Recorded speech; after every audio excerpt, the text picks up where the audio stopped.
Olá pessoal, a gente está começando mais uma aula da coleção TecnoHour Swift. A aula de hoje é referente ao 8º volume da série TecnoHour Swift e a gente vai falar um pouquinho sobre orientação a objetos. A aula de hoje, ela em teoria vai ser bem tranquila, tá? Porque eu acabei incluindo o conteúdo desse livro na coleção justamente porque eu senti necessidade de complementar um pouquinho o que a gente ia começar a falar a partir de agora, tá? Nas últimas aulas a gente começou a falar sobre a parte de declaração de classes, enumerações, estruturas, propriedades, métodos, mas eu acredito que ficou faltando um pouquinho de base teórica, né, da parte de orientação a objetos. Por que isso? Justamente porque o livro que eu estou tomando como base para poder montar esse curso é o livro que a Apple, né, lançou como de programação para a linguagem Swift, e para esse livro eles assumem que vocês já conhecem tudo isso, tá? Então eles assumem que vocês já sabem o que é orientação a objetos e tudo mais. Que é uma conclusão falha, né, no nosso caso aqui, justamente porque a proposta do curso do TecnoHour Swift seria mais ou menos como se a gente estivesse ensinando programação para uma pessoa que nunca programou ainda computação. Então eu acho que não dá para a gente assumir simplesmente que todo mundo já conhece orientação a objetos. Nesse caso, o que a gente vai fazer, né? Esse livro eu inseri justamente para a gente poder pelo menos nivelar todo mundo na parte de orientação a objetos. Orientação a objetos é mais um daqueles assuntos que daria para falar 6 meses também aqui, então a gente vai resumir aqui hoje, pelo menos para vocês entenderem o básico para a gente poder continuar. A parte boa é que a gente vai ter um vídeo relativamente curto hoje, né? Porque aqui eu incluí bastante coisa teórica, a gente não vai ter muita programação para fazer. Mas eu vou mostrar para vocês alguns exemplos e a gente vai continuar tocando o barco a partir daí. Bom, a orientação a objetos, para que ela apareceu, né? A gente tem que lembrar que ela apareceu meio que substituindo, entre aspas, a programação estruturada. Então, antes da gente falar de orientação a objetos propriamente dito, vamos dar uma olhada no que seria um programa, que é o que a gente chama de programação estruturada, tá? Que, digamos assim, é o paradigma anterior à orientação a objetos. Então, a gente tinha lá um início do programa, tinha lá um monte de quadradinho, né, representando os comandos que a gente estava trabalhando. Aí, quando chegava no final, a gente encerrava ali nosso programa. Aí a gente inseriu, né, se vocês se lembrarem, a gente inseriu o papel de funções, né? Por quê? Porque era justamente uma coisa que precisava ser repetida várias vezes dentro do seu algoritmo, né, dentro do seu programa, e então a gente permitia então, que esse carinha chamava e aí retornava no mesmo lugar. Tá? Então chamava, fazia algum procedimento, e depois desse procedimento ele retornava o valor e o programa continuava executando. E aí o que aconteceu, né? Como tudo que é uma boa ideia, né, ele começou a ser usado continuamente, né? A ideia de você modularizar código em função. Então você não tinha mais uma única função dentro do código, você passou a ter um monte. E para piorar tudo, uma função ainda começou a chamar outra, né? Então a gente começou a expandir esse código aqui lateralmente. E aí o que foi acontecendo? O pessoal começou a perceber que uma função poderia funcionar, chamar outra, e assim por diante. Né? Uma hora a gente tinha até recursão, né, onde ela chamava ela mesma, então tinha que ficar aqui um mini ciclo aqui meio implícito. Isso daqui é o que a gente costuma falar na faculdade de computação, que é um código macarrônico. Né? Por que a gente chama assim? É justamente que você pode ver que os bloquinhos aqui começam a ficar muito doidos. Né? A gente começa a ter quase que um espaguete aqui dentro, né, de tanta chamada que a gente tem. E o que acontece é o seguinte, a coisa começa a ficar complicada no momento em que você cria tantas funções, né, que você perde um pouco o controle do que você está acontecendo. Qual é o caminho que o seu programa realmente está seguindo. Né? O que costumava ser uma coisa bem estruturada, né, de cima para baixo aqui, acaba começando a ficar uma coisa espalhada e você acaba perdendo o controle. Então, isso é o que causava o nosso problema de programação estruturada. Né? Tanto é que o maior desafio que a gente tinha em programação estruturada, né, o pessoal de, sei lá, 30, 40 anos atrás, era trabalhar com assembly, por exemplo, código de máquina, mexendo com registrador. A ideia era assim, programador bom era o programador que conseguia fazer a maior quantidade de coisas em uma única linha de comando. Tá?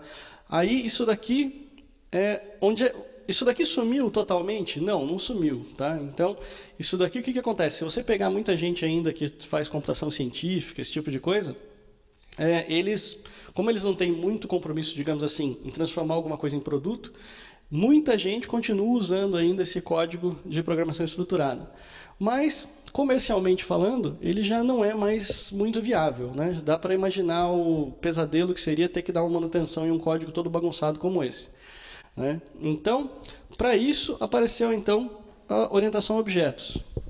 Com orientação a objetos, a ideia é tentar transformar o seu código, no seu algoritmo, em um sistema que um novato, né, um recém-contratado, né, um estagiário, conseguisse olhar e já perceber, olha, realmente, esse é o jeito que eu faria. Então, a ideia toda é tentar criar uma linguagem comum que qualquer pessoa consiga olhar e entender. E aí, o que apareceu? Aí começou, então, aquela história que a gente começou a ver na aula passada, de compartimentar tudo dentro de classes, estruturas e numerações. Tá? Por quê? Porque deles eram pedacinhos autocontidos. Aqui dentro a gente ia ter um mini programinha, né? Em vários, na realidade, métodos. Mas a grande diferença é a seguinte: eu poderia pegar e programar tudo isso daqui exatamente da mesma forma que a programação estruturada. Por quê? Porque eu poderia começar a encher de funçõezinhas aqui, de métodos aqui dentro, e começar a fazer chamadas também todas doidas aqui, entre eles, e deixar isso daqui tão complicado quanto um programa de programação estruturada. Por que a gente chama então de orientação a objetos, né? Não é simplesmente colocar as coisas dentro de classes, né? Porque senão vocês já poderiam dizer que vocês já sabem tudo isso, já que no vídeo passado a gente já comentou sobre como é que você cria uma classe, ou como é que você cria uma estrutura. Mas não é esse o caso. A orientação a objetos ela tem a ver, na realidade, com você conseguir abstrair coisas. É um paradigma de programação que a gente costuma dizer que ele está baseado em simulação. Por quê? Porque você quer justamente simular um mundo real dentro do seu computador. Tá? Então, não é mais uma questão de eu vou simplesmente compartimentar e o que quer que eu ache que está repetido no meu código, eu vou lá e transformo numa função. Não é mais assim. A ideia toda é que eu realmente crie cada um desses objetos numa forma que seja intuitiva, numa forma que a pessoa que vai ler isso daí depois consiga identificar que, poxa, é óbvio, né? Não tem muito o que pensar no porquê que a pessoa programou daquele jeito. Então, como exemplo de abstração, o que eu posso fazer, né? Como exemplo de abstração, eu posso usar aquele exemplo clássico, né? Que é o exemplo da pessoa. Por que eu estou usando isso? Porque, digamos assim, sempre que eu estou pensando em desenvolver alguma coisa orientada a objetos, eu tenho que pensar mais ou menos como se fosse uma historinha. Tá? E o que essa historinha quer dizer para mim? A historinha é basicamente composta por todos os personagens, né? Que vão, de alguma forma, atuar. E daí atuar onde? Vão atuar para tentar resolver um problema que eu tenho. Né? Por isso que eu estou desenvolvendo um programa de computador. A ideia é, se eu preciso desenvolver alguma coisa, por exemplo, eu quero desenvolver um sistema de imobiliária, por exemplo, eu posso ter uma pessoa que representa o corretor de imóveis, uma pessoa que representa o comprador. Então, no fundo, o que eu preciso pensar? Eu tenho que pensar na forma de abstração, justamente eu conseguir imaginar. Primeiro, qual é a historinha que está envolvendo esse meu problema? Tá? Quem são os atuadores? Né? Quem são os personagens que vão trabalhar nesse caso?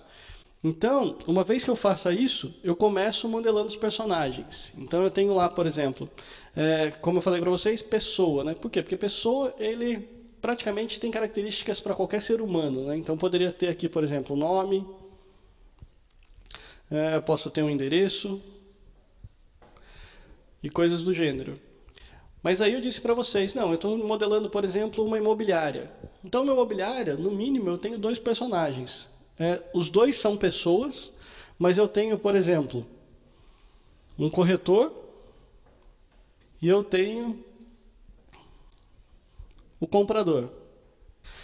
Então, o que vai acontecer? Existem até alguns símbolos especiais, né, que a gente pode usar quando a gente está trabalhando com orientação a objetos. Isso daí vai variar, digamos assim, que a linguagem de modelagem que você quiser usar, tá? Não é uma coisa que a gente pode dizer que é fixa. Mas a questão toda você precisa representar o quê? Que existe uma pessoa e que essa pessoa pode ser um corretor ou pode ser um comprador. Tá? Então, como eu disse para vocês, esses aqui são os personagens. Então, eu estou tentando modelar o mundo real dentro do meu software, tá? Dentro do meu programa. E depois, a gente vai ter daí várias formas ainda, né? Como diagramas, por exemplo, de interação, que a gente vai poder dizer assim, bom, o meu comprador está aqui e aqui o meu corretor. Aí o que acontece? Nesse pedaço aqui, onde eu estou modelando as entidades, né, eu estou basicamente criando as minhas classes, né, e definindo quais são os componentes do meu software. Depois, quando a gente começa a ir para a parte de interação, a gente vai começar a dizer o seguinte, como é que eles interagem, né? Geralmente vai ser o corretor que vai tentar falar com o meu comprador ou vai ser o comprador que vai ter que começar esse processo com o corretor. Então, normalmente, né, a menos que você esteja, por exemplo, fazendo um sistema de e-mail, né, para envio de e-mail, normalmente o que vai acontecer vai ser que o comprador vai procurar um corretor. Tá? Por quê? Porque ele vai tentar, sei lá, ele resolveu que ele quer vender a casa dele, ou que ele quer, no caso aqui é um comprador, então ele quer comprar uma casa nova, mas ele vai ter que ter algum tipo de interação aqui com o corretor, por exemplo, solicitando ajuda. Uma vez feito isso, o corretor vai ter que entrar então em contato de novo com ele. Pode ser através de um callback, pode ser alguma coisa, alguma interação vai ter que acontecer. E não só isso, né? Depois a gente vai poder ter, por exemplo, mais interação, vai ficar aqui meio feinho aqui, mas uma interação, por exemplo, com o cartório, que depois em algum momento, por exemplo, a compra vai ser fechada, né? Sei lá, fechou a compra, e aí a gente vai ter que notificar um cartório avisando. Tudo isso daqui é para mostrar para vocês o quê? Isso daqui é o que a gente chama de abstração em orientação a objetos, né? Porque eu poderia chegar e fazer aquele códigozinho aqui, né, onde eu digo, crio lá um monte de variável, uma variável pessoa, uma variável comprador, aí depois eu fico esperando aqui a interação acontecer toda aqui através de um loop, e depois acaba o meu programa aqui embaixo. Com certeza, a orientação a objetos faz você escrever mais, tá? Porque você pode ver que eu tive aqui definindo 3 classes, provavelmente mais uma classe depois a gente teria que ter para definir o cartório e o serviço que o cartório vai oferecer. Sendo que se eu fosse programar isso daqui em programação estruturada, ia ser simplesmente uma coisa meio macarrônica aqui, né? Que seria um código meio espaguete, onde a gente teria aqui um monte de vai e vem aqui para cima e para baixo, mas eu escreveria provavelmente bem menos do que se eu estivesse escrevendo aqui em orientação a objetos. Mas a diferença é, se eu contratar um estagiário, né, alguém novo na empresa, para avaliar esse tipo de código, ele demoraria muito mais tempo para entender do que se a mesma pessoa visse esse tipo de diagrama, esse tipo de história sendo contada. Tá? Então, no fundo, para a gente resumir a abstração, a gente está dizendo que a gente está contando uma história, a gente tem que entender qual é o serviço que está acontecendo, o que é a funcionalidade que a gente quer criar, quem vai usar essa funcionalidade, quais são os atuadores que interagem e modificam que afetam de alguma forma o comportamento dessa funcionalidade, e modelar tudo isso daí, aí sim, na forma de classes, na forma de numerações, na forma de métodos, na forma de funcionalidades. Tá? Então, isso é a parte de abstração que a gente diz de orientação a objetos. É um dos pilares fundamentais da orientação a objetos. O segundo pilar da orientação a objetos é o encapsulamento. E até agora a gente tinha falado daquela classe pessoa, né? Então vamos trazer ela aqui de novo. Na forma geral, eu posso vir aqui, né? Não tem nada que previna isso na linguagem, e comece a criar aqui uma variável nome, uma variável endereço. Tá? E o grande problema que a gente tem aqui, então, para definir agora seria o seguinte. O encapsulamento, ele diz que a gente precisa ter uma interface pública e uma interface privada. O que são esses dois conceitos, né? O que é público e o que é privado? Público é tudo que é visível para o mundo externo.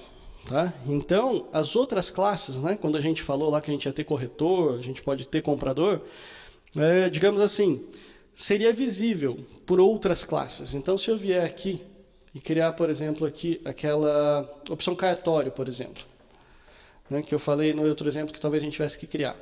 Em algum momento, o cartório vai precisar saber o nome da pessoa, certo? Então, isso é o que a gente vai dizer que é uma interface pública. Tudo que é acessível para fora, né, a gente está falando de uma interface pública. Agora, eu posso ter aqui, por exemplo, uma informação salário, por exemplo. E eu posso dizer que isso daqui não, isso daqui ele vai ficar visível somente aqui dentro da classe pessoa. Tá? Em lugar nenhum mais, ninguém vai poder definir um salário diferente do que essa pessoa tem aqui. Isso seria, então, o que a gente chama de interface privada. Por que isso é um dos pilares fundamentais de orientação a objetos? É simples. Porque uma das coisas, né, um dos problemas que a orientação a objetos estava tentando resolver, que eu falei para vocês agora há pouco, é justamente aquele código macarrônico, né? E aquele código lá, ele tinha um problema sério, né? Que se a gente começasse a declarar variáveis e tudo mais, e depois chama função, e vai para um lado para o outro e tudo mais, o que vai acontecer? Vamos supor que aqui nesse meinho aqui a gente tinha uma variável, tá? E a gente resolve mudar o nome dessa variável. A gente não sabe, por exemplo, se aqui ele estava sendo usado de novo ou aqui ele estava sendo usado de novo. Quando a gente modifica isso, a gente meio que quebra esse programa inteiro. Tá? Então, isso é o que a orientação a objetos também tentava resolver. E a forma para resolver isso foi justamente essa definição do encapsulamento. Por quê? Porque é muito importante que você pense muito bem na hora de definir uma interface pública, porque o ideal é que ela nunca seja mudada. Tá? Eu sei que falar em nunca na computação é uma coisa meio complicada, mas digamos assim, imagina que você tentaria pelo menos deixar essa interface de forma imutável por, sei lá, no mínimo 6 meses, 1 ano, 2 anos. Tá? Seria um longo período de tempo. Por quê? Porque a gente tem que pensar que todos esses outros objetos aqui, né, todas essas outras classes que vão ser definidas, elas precisam de alguma forma acessar essa sua interface pública. E quando você modificar isso, tá, realmente você vai estar quebrando todo mundo que usa. Tá?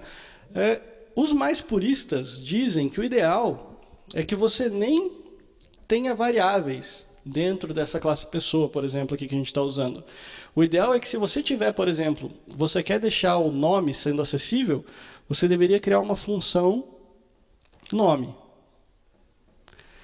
Por quê? Porque aí o que acontece? Se eu resolver depois que, esse nome aqui vai ser uma composição de nome e sobrenome, ou eu vou resolver que, esse nome eu vou inferir o nome baseado em uma outra classe que tenho aqui de registro, por exemplo, do RG, que a pessoa passou.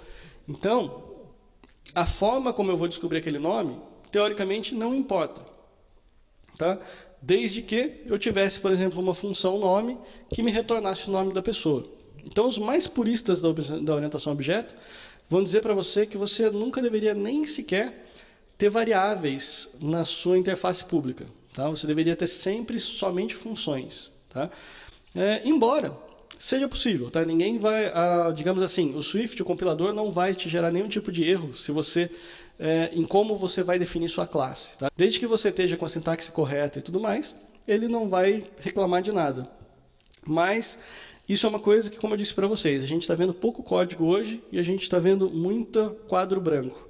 Por quê? Justamente porque isso é uma questão de conceito. Tá? Você pode muito bem criar uma classe programa, colocar 30 milhões de métodos ali dentro e seu programa vai funcionar. Mas não é porque você pode que você deve fazer isso. Tá? Então, esse é o conceito que eu queria passar para vocês, então, na parte de encapsulamento.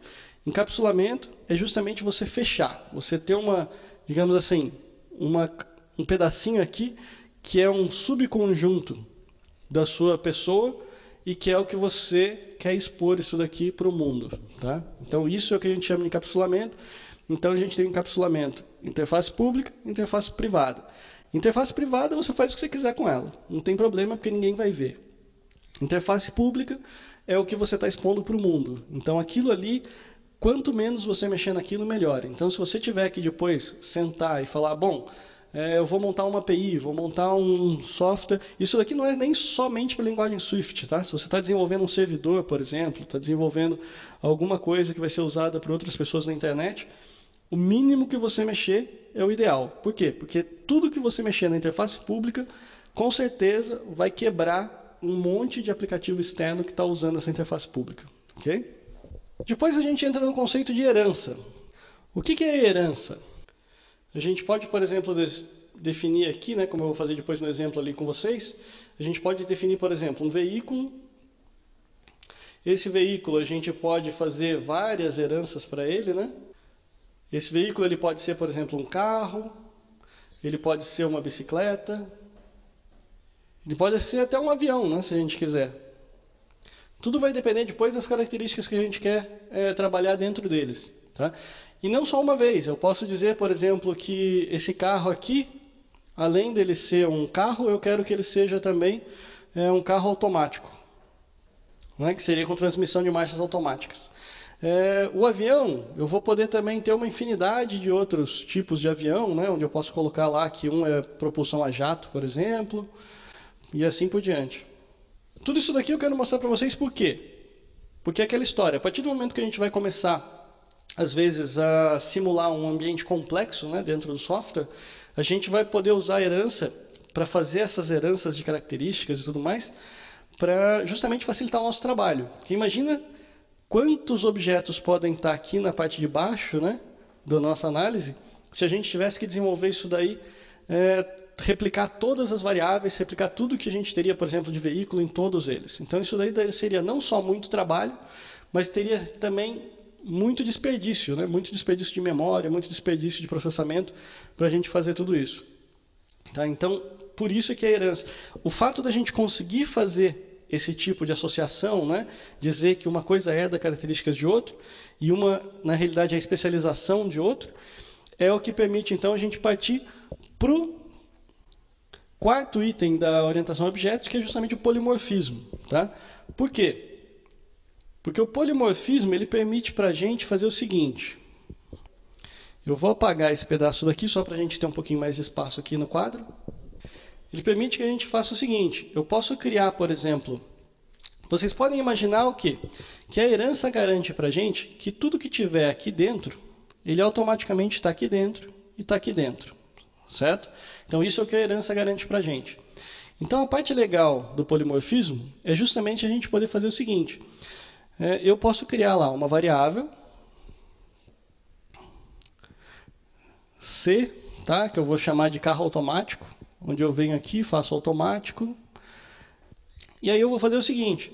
Como eu sei que o carro automático ele é um veículo, tá? Eu sei que a característica comum existe.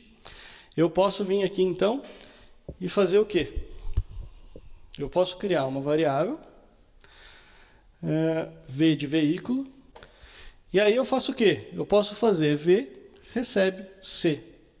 Isso daqui é a base que a gente tem do polimorfismo. O que eu quero dizer com isso? Eu quero dizer o seguinte, eu quero dizer que quando você tem subclasses, aquelas classes que você tem mais embaixo, né, mais especializadas, elas podem ser atribuídas a variáveis mais genéricas. Por quê? Porque é o que a herança garante para a gente. A gente sabe já de antemão que tudo que tem aqui em veículo, aqui também tem na parte de carro automático. Tá? Mas o que é legal dessa história é o seguinte. Vamos supor que a gente tivesse aqui uma funçãozinha acelera. Tá? Então, essa acelera ela foi dada aqui pelo carro normal, né, carro manual, e também foi feita aqui no nosso acelera aqui. Mas o que acontece? Aqui nessa parte de baixo, eu criei uma outra funçãozinha de acelera, tá? Que é o que a gente chama de sobreposição. Então eu consigo pegar uma classe mais especializada e sobrepor um método que foi oferecido pela classe mais genérica.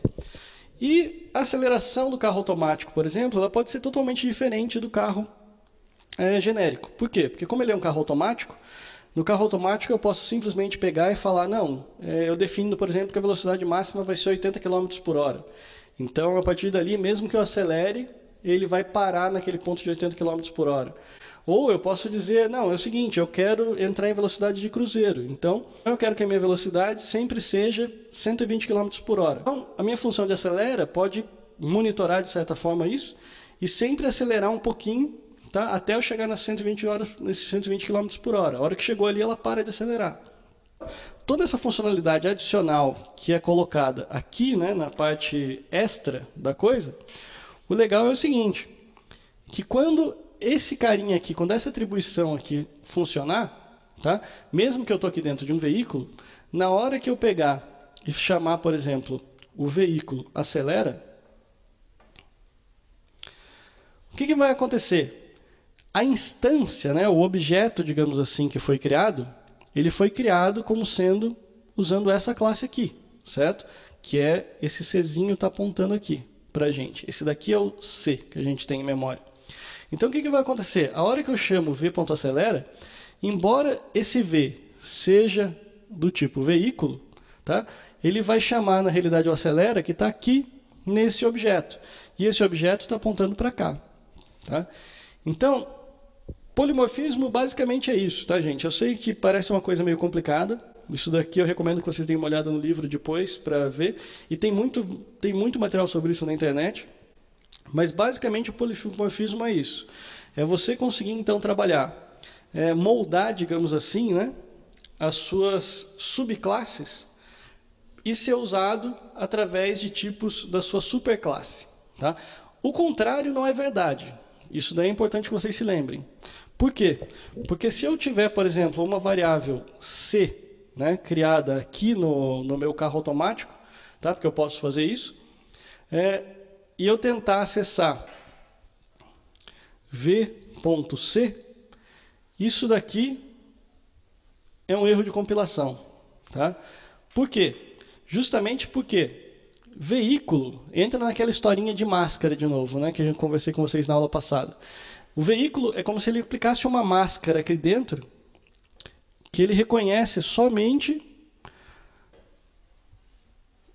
ele só consegue conhecer o que faz parte de veículo. Então ele vai entender o método acelera, ele vai entender a propriedade A, mas não vai entender o C. Por quê? Porque veículo não conhece C, não existe essa variável C dentro de veículo. Tá? Isso daqui já é prevenido justamente pelo próprio compilador. Justamente por quê? Porque o compilador sabe disso. O compilador sabe que não é possível que veículo conheça o C. Então ele vai te gerar um erro automático já na hora que você tentar fazer algum acesso inválido, porque não existe tal informação. Tá? Então o polimorfismo, em resumo, é você conseguir então aplicar essas máscaras, né, de superclasses dentro de uma subclasse. Tá? Então você consegue atribuir, aqui como a gente consegue criar um objeto de uma subclasse, criar uma variável de uma superclasse e atribuir o objeto a essa superclasse. Tá? Então isso é o polimorfismo que a gente pode usar. Isso daqui é muito importante que vocês conheçam muito bem, então eu recomendo que vocês deem uma olhada na internet, deem uma olhada no livro para vocês entenderem bem como é que funciona o polimorfismo, porque isso daqui é a base da orientação a objetos. Tá? Então aqui é onde a coisa começa realmente a distinguir quem conhece bem a orientação a objetos e quem não conhece. Para a gente poder ver um pouquinho de código então e entender tudo isso que a gente falou, a gente vem aqui para o Xcode e vamos começar a colocar algumas coisinhas bem básicas, né, para a gente poder testar. Eu vou partir aqui para um exemplo para a gente usar, que vai ser aquele último que a gente falou, que foi da parte de veículo. Tá? Então, vamos lá. Então, eu posso criar uma classe veículo. Essa classe eu vou ter então duas variáveis. Capacidade e rodas. Vamos assumir que todos os nossos veículos têm rodas. Vão ser inteiro. Eu vou dizer que o veículo genérico ele transporta 0 pessoas, né? Tem capacidade 0 e tem 0 rodas. Tá? Por que eu fiz isso? Justamente porque para mim veículo é uma coisa tão genérica que eu não consigo definir. Então para mim ele está ali mesmo só para ser o que a gente vai chamar de classe base. Tá? A classe base o que é? É justamente uma classe que não é da característica nenhuma de nenhuma outra. Ela vai funcionar como sendo a nossa primeira, né? O primeiro bloco da nossa construção. E agora sim, eu posso começar a usar daí de herança para a gente poder criar os veículos propriamente ditos. Né? Vamos começar a especializar um pouco a coisa. Então eu posso vir aqui e fazer um class bicicleta, onde eu coloco aqui um construtorzinho que vai fazer então capacidade recebe 1 e rodas recebe 2. Vocês podem ver que aqui eu já tenho um erro. Tá? Por que um erro? Justamente porque a classe bicicleta em si, ela não tem essas variáveis, certo? Essas variáveis capacidade e rodas não existem. No entanto, a gente está criando então uma superclasse. Tá? A gente precisa definir aqui que a bicicleta vai herdar características de veículo. Como é que a gente faz isso? A gente coloca 2 pontos, veículo. partir daqui a gente começa a ganhar um outro erro, né? Que a gente não estava acostumado até agora, que é o seguinte: a bicicleta ela é das características da classe veículo, certo? Como toda classe, ela é obrigada a ter um construtor. No caso aqui, a gente não está usando construtor em veículo, por quê? Porque ele está usando construtor automático, né? A gente já viu um pouquinho disso na aula passada e vai ver bastante disso na próxima semana. Mas por agora, o que acontece? A partir do momento que eu estou definindo um construtor novo aqui para a bicicleta, a gente tem que lembrar que ele está sobrepondo, né? Ele está substituindo o construtor original de veículo. Então aqui eu sou obrigado a colocar a palavrazinha override. Por quê? Porque isso daqui vai dizer para o meu compilador aqui do Swift que, olha, esse construtor que eu estou dizendo aqui que eu estou construindo, ele é um construtor de bicicleta, mas ele vai sobrepor um construtor da minha superclasse. E aqui os erros voltaram, tanto capacidade quanto rodas. Por quê? Justamente porque esses carinhas aqui, eles não funcionam dentro de bicicleta, né? Eles não são da classe bicicleta. Eles são da classe veículo, que é uma superclasse.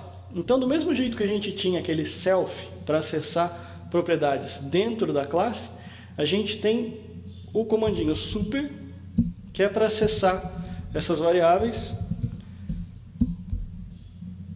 da superclasse. E ainda continuamos com o erro. Agora o erro que ele está dizendo é o seguinte: dentro de um construtor, eu só posso atribuir o que quer que seja aqui por minha conta, né, na especialização, depois que o construtor da minha superclasse for chamado. E como é que eu faço isso? Então, super. Então aqui o que eu estou fazendo? Dentro do meu construtor da classe bicicleta, eu chamo o construtor da minha superclasse e depois que a inicialização da minha superclasse tiver sido feita, ou seja, depois que a capacidade tiver recebido 0, roda tiver recebido 0, aí sim eu posso vir e atribuir as propriedades do jeito que eu quero aqui como sendo de bicicleta. Então capacidade igual a 1, roda igual a 2. Existe todo um conjunto de regras quando a gente for trabalhar com construtores. Eu não vou entrar nisso agora de propósito, porque a gente tem um livro inteiro, né, que é o volume 9 da coleção, que trata somente sobre a parte de construtores, tá? Para vocês terem uma ideia de quanta regra que a gente tem ali no meio do caminho. Mas, por enquanto, isso daqui é importante para vocês entenderem, que a bicicleta está herdando o veículo e que eu consigo, então, adaptar as características de veículo de acordo com o que a bicicleta precisa. Do mesmo jeito, eu posso vir aqui, então, e criar uma classe carro, que ele herda, então, de veículo. O construtor, eu posso fazer um copy and paste aqui da bicicleta, com a diferença de que o carro, na realidade, vai ter uma capacidade para 5 pessoas e ele tem 4 rodas. Tá? Agora, eu só posso fazer herança, né, da classe base? Não, eu posso fazer uma herança basicamente de qualquer classe que eu quiser. Então eu posso criar, como eu falei ali para vocês, a classe carro automático, que herda de carro. Então aqui eu posso mais uma vez colocar um outro construtor, ou eu poderia simplesmente também remover esse construtor, né? Porque do ponto de vista de capacidade e rodas vai ser exatamente igual, então não preciso colocar nada, tá? Então ele é um carro automático. O que eu vou precisar fazer depois, a gente vai chegar nesse ponto, é que a gente pode pegar e começar a definir características especiais para carro automático, para carro, para veículo. Tudo isso daqui a gente consegue daí especializar depois. Como eu falei para vocês, a gente pode então definir, né, a partir do momento que a gente começa a colocar e definir classes, a gente pode começar a falar o que vai ser interface pública e o que vai ser interface privada, né, para entrar na parte de encapsulamento. Quando a gente fala então de encapsulamento, a gente tem o seguinte: a gente definiu, né, eu falei para vocês que a gente precisa definir o que é público e o que é privado. O padrão da linguagem seria o que a gente chama de internal, tá? Ele define para a gente 3 tipos diferentes de proteção. Então a gente tem a proteção interna, a gente tem a proteção privada, né, que seria o private, e tem a proteção pública, que na realidade não protege nada, né, expõe tudo. Quando a gente está criando uma classe qualquer aqui, eu não vou entrar em muitos detalhes sobre essa parte de controle de acesso, porque mais daqui a uns 2 ou 3 vídeos a gente vai falar também em muito mais detalhes sobre isso. Mas o que vocês precisam saber por agora é o seguinte: vamos entender principalmente a parte do internal e private, tá? Por quê? Porque a parte pública, ela diz respeito a bibliotecas e frameworks, que eu vou falar daqui a pouquinho com vocês o que são essas coisas. Mas basicamente é o seguinte, quando eu quiser criar alguma característica, né, uma classe, alguma coisa assim, que vai ser acessível por outros programas, tá? Digamos que eu sou muito bom em matemática, né, em física, esse tipo de coisa. Eu vou lá, crio um programinha que faz um monte de cálculo matemático, faz plotagem de fórmulas, faz um monte de coisas. Aí o que eu faço? Eu não necessariamente preciso desenvolver aquele software para colocar na App Store. Eu posso criar esse software e deixar que outros desenvolvedores usem, né? Então eu licencio aquele meu aplicativinho para outras pessoas usarem. Então aí vão ter o pessoal que faz IDE para a parte científica, esse tipo de coisa, vai usar tudo o meu software. Então aí é onde a gente entra nessa parte pública. Por quê? Porque tudo que eu defini como público é como se você estivesse definindo a parte pública do seu programa como inteiro, né, como um todo.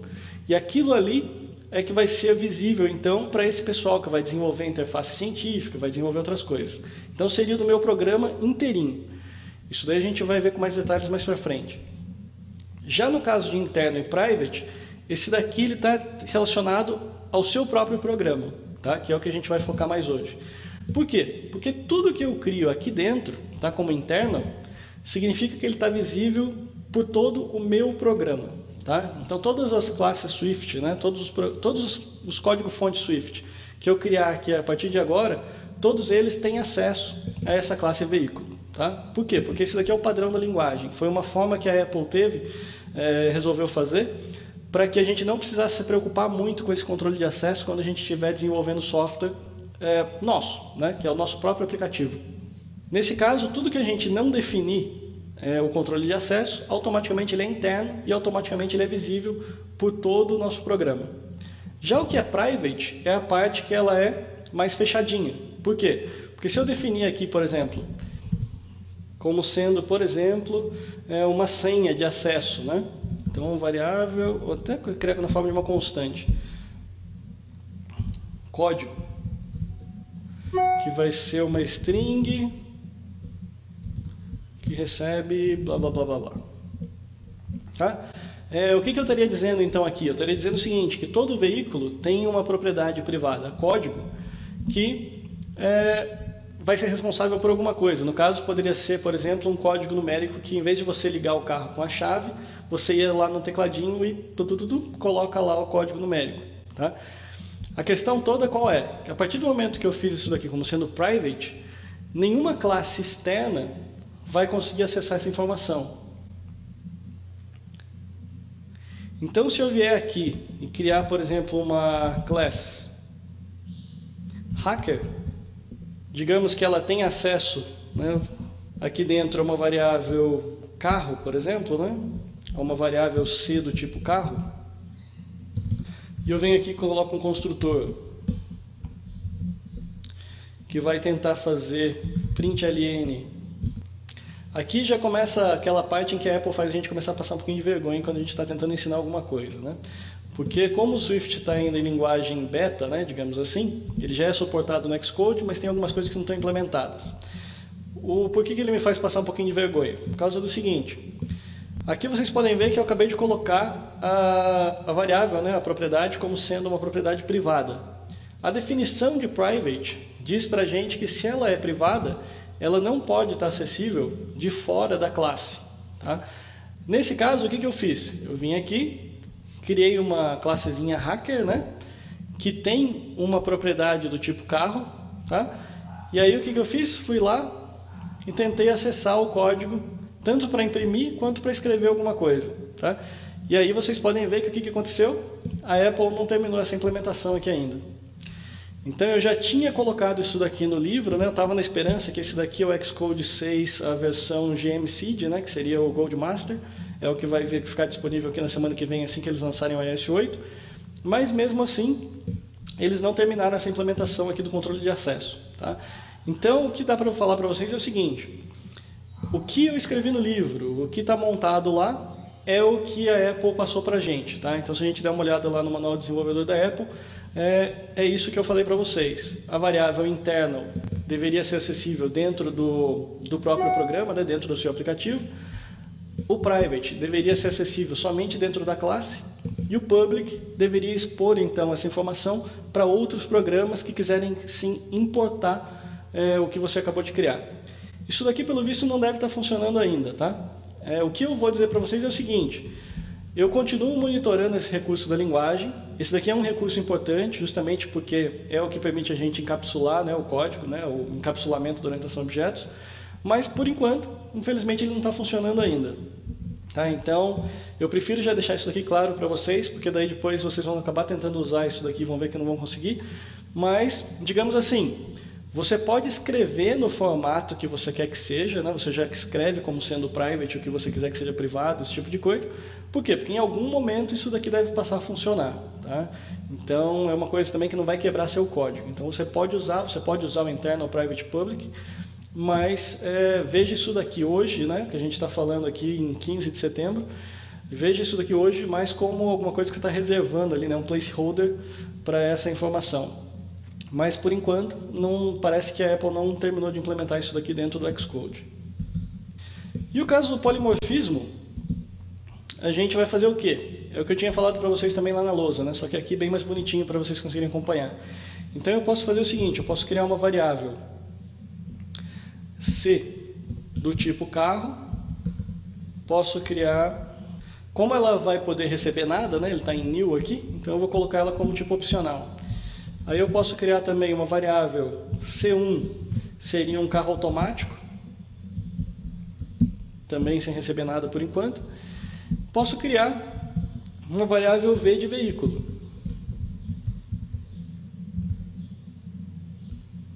Também sem nada por enquanto. Aí o que eu vou fazer? Eu vou fazer o seguinte: eu pego aqui em C1 e crio um carro automático, um objeto de carro automático para ela poder segurar. Nesse caso aqui, vamos lá, vamos colocar alguma coisa dentro de carro automático aqui que só ele sabe. Então o que eu faço aqui? Nesse momento aqui, como o carro automático ele reconhece então todas as variáveis, eu posso colocar aqui um C1 ponto, máxima velocidade. Ele me diz então, vou fazer um println, onde ele me imprime então que a máxima velocidade é de 120. Agora, se eu quiser pegar, por exemplo, o V de veículo e receber o C1, essa mesma informação aqui, tentando acessar, né, a partir de V, você vai ver que não vai funcionar. Por quê? Justamente porque V, né, a classe veículo, né, que é o tipo daquela variável, ela não reconhece máxima velocidade. Então o que a gente teria que fazer aqui? Eu poderia usar outras variáveis que pertencem a veículo. Por exemplo, eu posso colocar aqui capacidade. E aí ele volta a me dizer, a velocidade é de 5.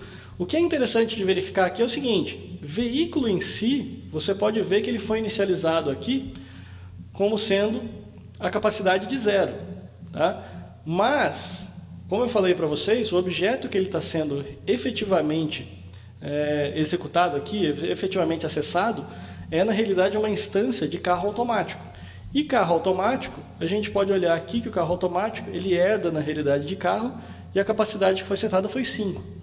Então o que ele está imprimindo ali para a gente é a máxima velocidade, que não é velocidade, né? Máxima capacidade é de 5. Tá? Então, isso daqui é o que eu estava mostrando para vocês na questão do polimorfismo. Existem também outros tipos de polimorfismo, mas que o Swift não aceita, então eu não vou comentar sobre eles aqui. Mais para frente, se a gente for falar de orientação a objeto em um curso puro de orientação a objetos, aí a gente pode falar de outros tipos de polimorfismo que existem. Mas aqui no Swift, basicamente é isso daqui é o polimorfismo que ele usa.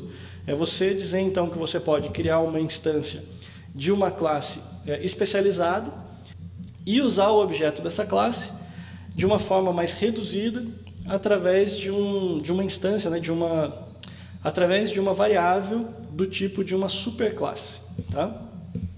Agora, só para a gente poder encerrar essa aula, falar um pouquinho para vocês sobre a parte de Design Patterns, o modelo Model View Controller e Delegation. Tá? Isso daqui também são coisas que eu vou só citar, tá? São coisas que não fazem parte lá do, digamos assim, do currículo tradicional de Swift da Apple, mas que eu acho importante vocês pelo menos conhecerem esses termos antes da gente prosseguir para os próximos livros. Bibliotecas e frameworks, qual é a diferença? Justamente quando eu falei para vocês aqui do controle de acesso, né, de definir o acesso público lá, uma biblioteca seria você fazer o seguinte: você cria, por exemplo, uma classe, né, geralmente a biblioteca é uma coisinha mais fechadinha, então você cria lá uma classe, por exemplo, que você vai chamar essa classe de funções matemáticas. Aí ali dentro você coloca soma, subtração, multiplicação, exponenciação, logaritmo, coloca um monte de coisa ali dentro, tá? E geralmente cada funçãozinha, ela pode até usar as outras, né? Então, por exemplo, sei lá, uma multiplicação poderia usar de soma várias vezes, uma coisa assim. Mas o que eu estou querendo mostrar para vocês é o seguinte, que a interface pública ali geralmente vai ser composta de um monte de funções, tá?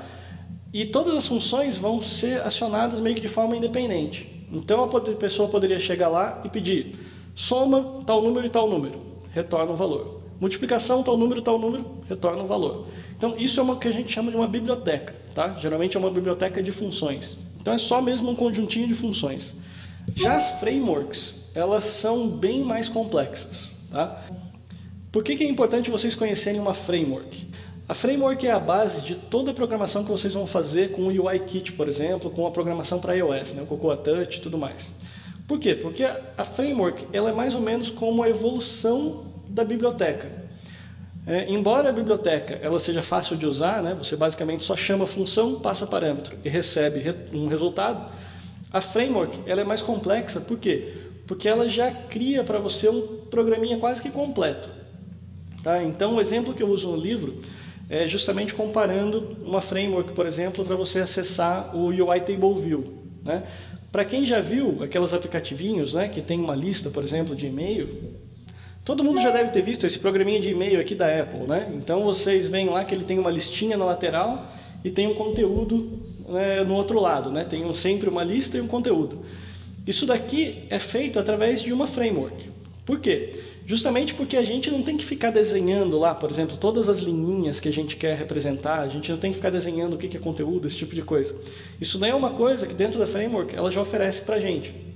Então ela oferece basicamente, né, no caso, por exemplo, da lista, né, que é o UI Table View, aquela listinha, ela é na realidade desenhada pela própria framework, tá?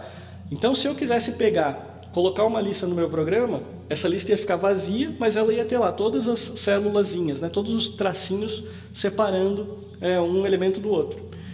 Isso daí eu faria de forma automática, eu não teria que fazer absolutamente nada. Agora, a framework, ela está justamente aberta, né? Justamente por quê? Porque ela vai estar vazia, então eu preciso colocar conteúdo em cada uma daquelas células, tá? Então o conteúdo é o que ela vai usar então desse MVC, né, e desse delegation para falar para o seu programa: olha, eu quero desenhar a linha 1, o que você quer que eu coloque ali dentro? Então você vai falar para ela: bom, o título é tal, você vai falar o texto que eu quero que apareça é tal, e aí a framework vai lá e desenha aquilo ali na tela, tá? Então é só para vocês saberem a diferença de uma para outra. A biblioteca ela é fechadinha, geralmente é uma função, você passa parâmetro, recebe resultado. A framework é uma coisa mais complexa, ela já é uma funcionalidade pronta, tá? A única diferença é que ela está pronta, mas ela precisa de conteúdo, ela precisa de pontos que ela vai pedir para você oferecer. Então, quando você tiver uma framework, e a maioria do software que você vai usar para desenvolver aplicativo para iOS vai ser baseado em framework, você vai ter então que interagir com essa framework passando informações para ela. E aí sim ela vai apresentar o resultado final. Tá?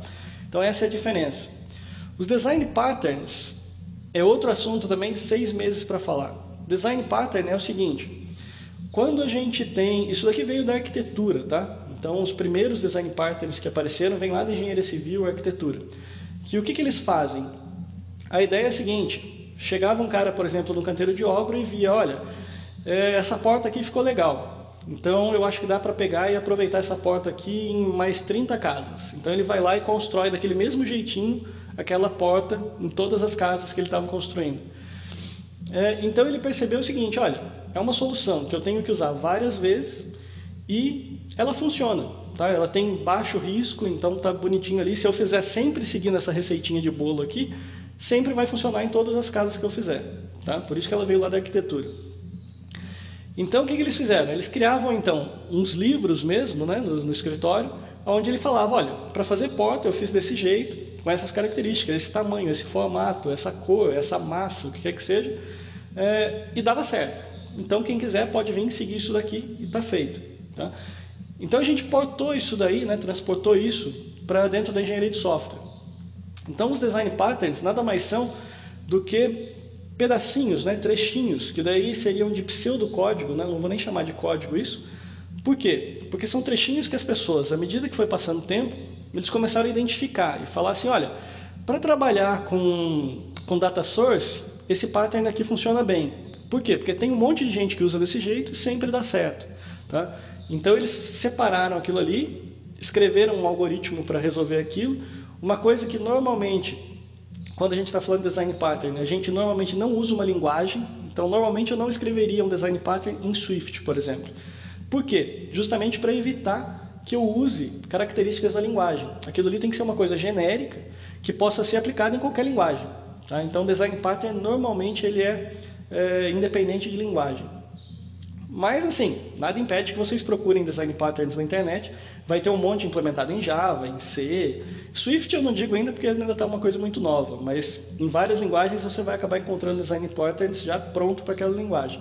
Mas a questão toda são coisas que a gente pegou, identificou trechinhos de código, né, ou funcionalidades com orientação a objetos e tudo mais, armazenou aquilo ali, capturou aquilo, escreveu como é que ele funciona e baseado naquilo virou um padrão de mercado, entre aspas. Né? Então, por que é um padrão? Porque daí não tem muito motivo para você ficar reinventando a roda. Você vai lá, fala, bom, eu quero trabalhar com um table view, lá ele usa delegation. Então, se eu procurar um design pattern de delegation, eu sei entender o que o table view faz. E com isso, então, eles pegaram e fizeram uma lista. Né? Então, tem vários famosos por aí. Se vocês procurarem design patterns, vocês vão encontrar. No caso específico aqui da Apple, ela tem dois especialmente importantes. Tá? O Delegation eu não vou falar muito sobre ele agora hoje, porque mais para frente também eu vou ter uma videoaula só sobre isso praticamente, na parte que a gente falar de especializações, protocolos e delegação. Mas eu quero falar com vocês hoje principalmente do MVC, que é o Model View Controller. Tá? Esse daqui é extremamente importante. Por quê? Porque isso daqui é um conceito simples, mas que ele é usado em praticamente todo lugar. Tá? O MVC é o que a gente chama de pattern estrutural. Tá? O que significa isso? É como ele diz para a gente como que a gente deve pegar e estruturar o nosso programa. Então a gente tem o M, o V e o C. Tá? O que eles significam? É o model, o view, controller. Por que ele é tão importante? Porque ele diz para a gente como é que a gente precisa organizar o nosso código de forma que fique o mais encapsulado possível. Ou pelo menos o melhor encapsulamento se a gente pensar em como que a gente quer evoluir esse programa depois. O que eu quero dizer com isso? Quero dizer o seguinte, o view basicamente é tudo que o seu usuário vê. Tá? Então se você for parar lá para ver o nosso programinha de e-mail, a gente tem lá a tela, tem um cabeçalho, tem aqui daí o conteúdo do e-mail. Tá? Então isso daqui é o view. Já o model, ele é a nossa base de dados. Então aqui o símbolozinho da nossa base de dados aqui. Por quê? Porque aqui é onde a gente vai guardar todos os dados crus que a gente tem. Tá? De alguma forma, esses dados crus vão ter que pegar e se transformar no view mais para frente. Quem é que faz isso?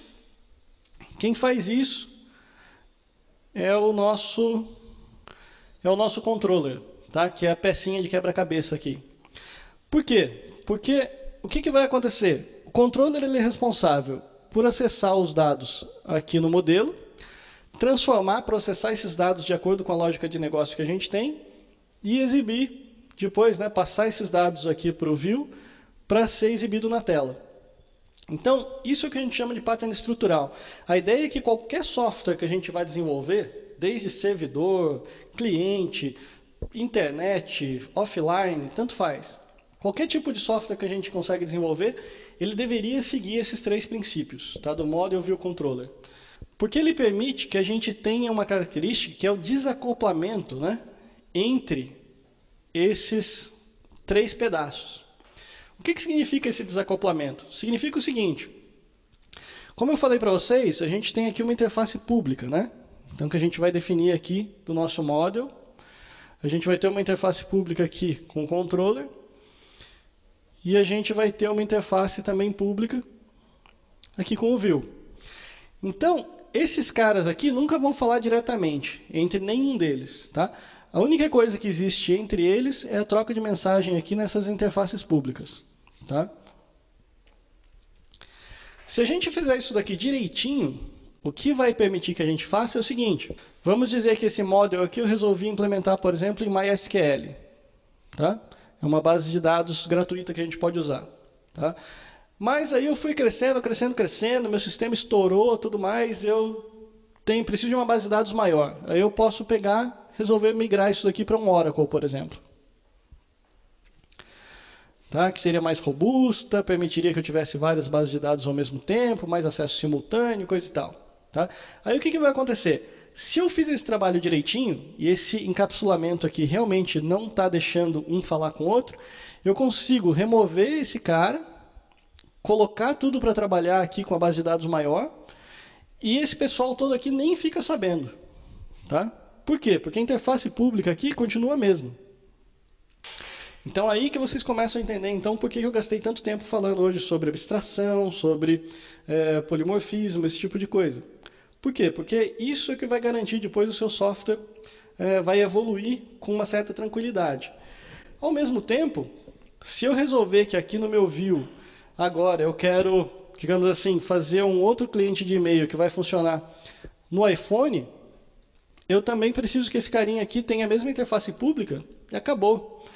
Tá? Então, isso daqui não vai nem ficar sabendo que agora eu passei a falar com o iPhone e antes eu estava falando com o iPad, por exemplo. Tá? Mais uma coisa, eu estou fazendo um servidor, então esse meu servidor, agora eu preciso que, além disso, eu comece a falar Android, por exemplo. Então eu posso pegar lá, fazer um outro aplicativinho lá para rodar Android, que vai pegar e vai conseguir usar o mesmo model controller e vai começar a exibir isso daqui em Android. Tá? Por quê? Porque isso daqui vai depender muito da granularidade. Um exemplo como esse que eu estou mostrando para vocês, eu estou implicando numa base de dados que está em um servidor, então eu estou falando de sistema distribuído. Uma base de dados está no servidor, eu tenho uma camada de negócios aqui que é o controlador, que, digamos assim, processa esses dados e transforma isso daqui, por exemplo, em XML, tá? Que é uma outra linguagem que parece um HTML, mas geralmente é para dispositivos. E aí o que vai acontecer? Esse XML é acessado aqui por todo mundo, pelo meu iPhone, é acessado pelo meu iPad, é acessado pelo meu Android. Tá? Então isso, se a gente estivesse falando de um sistema distribuído, um sistema de rede. Agora, e se a gente falar, não, mas então é o seguinte, eu não estou fazendo um sistema de rede, eu estou falando de um sistema local. Então o sistema local, o conceito continua o mesmo. Num sistema local, o sistema continua o mesmo. Tanto é que o próprio Xcode já oferece um recurso para a gente fazer isso. Tudo que a gente for criar, quando a gente for desenvolver um aplicativo de Xcode mesmo, a gente teria da seguinte forma. O modelo podem ser suas estruturas, dicionários, arrays. Ou pode ser um carinha, vou tirar isso daqui, chamado Core Data.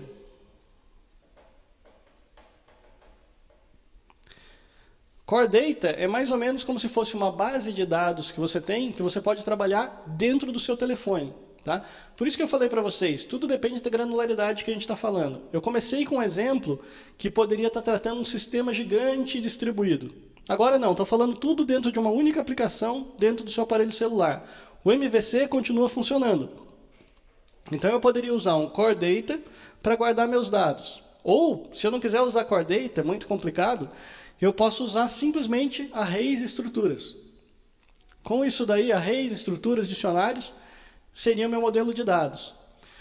O meu controlador, se você criar mesmo, sempre que você cria uma tela nova, né, para um projeto de iPhone, ele automaticamente cria para você um view controller, que a gente chama.